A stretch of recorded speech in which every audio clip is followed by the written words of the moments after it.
দৃশ্য একটা ছোট ঘর, সন্ধ্যা নামছে।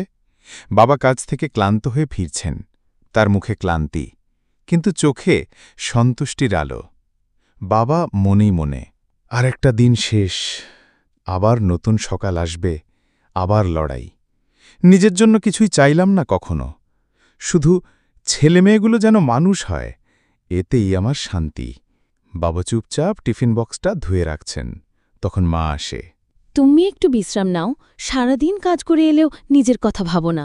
বাবা হালকা হাসি দিয়ে, আমার বিশ্রাম হল ওদের হাসি মুখ।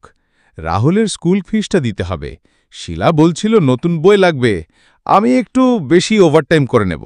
মা চোখে জল। তুমি তো কিছুই নিজের জন্য করনি। একটা নতুন জামা কেনো না, এক কাপ চা খাও সময় নিয়ে, একটু সিনেমাও দেখো না। বাবা চোখে মায়া, জীবনটা আমার নয়, ওদের জন্য। যতদিন হাত পা চলে কাজ করব, আমার আনন্দ তো ওদের সুখেই। সন্তানরা দূর থেকে বাবার দিকে ছুটে আসে, তারা বাবাকে জড়িয়ে ধরে। শিলা, বাবা তুমি সেরা, আমরা অনেক বড় হয়ে তোমার সব কষ্ট লাঘব করব। বাবা মনেই, যদি কখনো আবার জন্ম নেই, তবু আমি বাবা হয়েই ফিরতে চাই, কারণ এই ভালোবাসার চেয়ে বড় কিছু নেই।